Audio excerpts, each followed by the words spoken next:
on passe de la petite enfance à la jeunesse sans transition, parce que j'appelle Monsieur Edgeroud, qui en plus d'être notre conseiller départemental du canton Châtillon-Fontenay, est aussi adjoint en charge des sports, de la jeunesse, du lien intergénérationnel et de la vie associative. Alors, Monsieur Edgeroud a une spécificité, c'est que dans sa délégation, il y a beaucoup d'événements que nous avons mis en place, et souvent pluvieux. Mais qui dit événement pluvieux dit, je le suppose, événement heureux, puisque vous avez lancé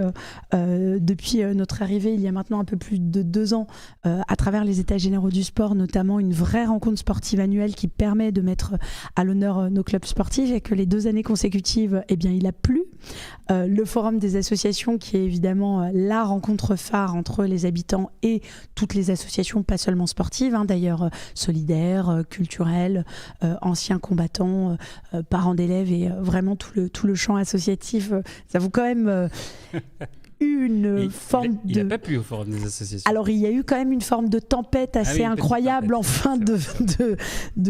forum, mais néanmoins, c'est aussi des rendez-vous qui attendent vraiment nos habitants. Je parlerai aussi évidemment du Téléthon et de tout ce qui a été mis en place cette année, avec la volonté là aussi d'accompagner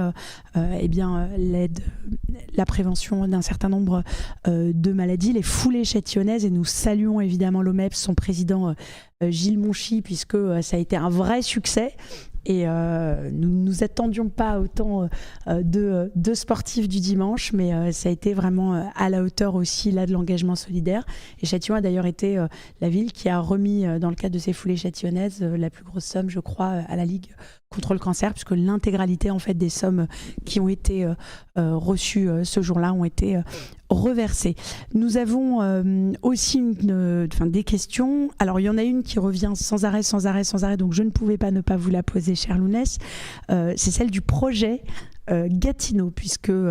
beaucoup de jeunes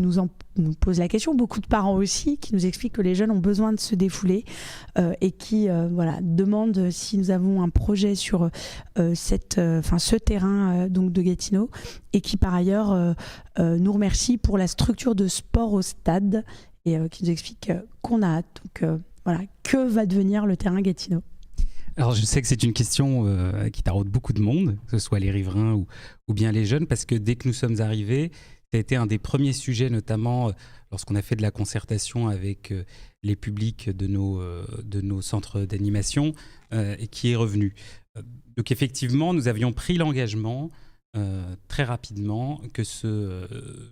aujourd'hui terrain un peu désaffecté parce que largement atteint par son âge et son usure, soit réhabilité et remis au goût du jour. Et donc, chose promise, chose due, puisque 2023 sera l'année de la rénovation de ce City Stade. Nous avons déjà commencé à travailler en concertation avec les sportifs, avec les publics jeunesse. Encore récemment, il y a une dizaine de jours, il y avait au centre d'animation ECHA une réunion de concertation avec les jeunes organisée en présence du directeur du service des sports. Et donc, si tout se passe bien, si les entreprises arrivent à suivre et que les matières premières ne manquent pas, en octobre prochain, enfin d'ici la fin de l'année 2023 en tout cas, je touche du bois, on devrait pouvoir inaugurer cette structure de City Stade, ce City Stade multi-activités. L'idée étant d'en faire un site sur lequel on peut pratiquer du foot sur un terrain synthétique, qu'on puisse aussi avoir d'autres activités type basket à 3 contre 3, qu'on puisse également avoir un espace plutôt réservé pour les plus petits avec la pratique de mini-hand, mini-foot, et un espace famille, multi-activité à côté, sur lequel toutes et tous nous pourrons venir passer l'après-midi avec les enfants, ou soit même venir jouer à du ping-pong, sur du tech-ball. Vous découvrirez cette nouvelle discipline, et tout ça dans un espace agréable et végétalisé, puisque c'est aussi le but de toutes les infrastructures d'extérieur que nous rénovons ou créons, c'est d'avoir de la désartificialisation des sols, de la débitumation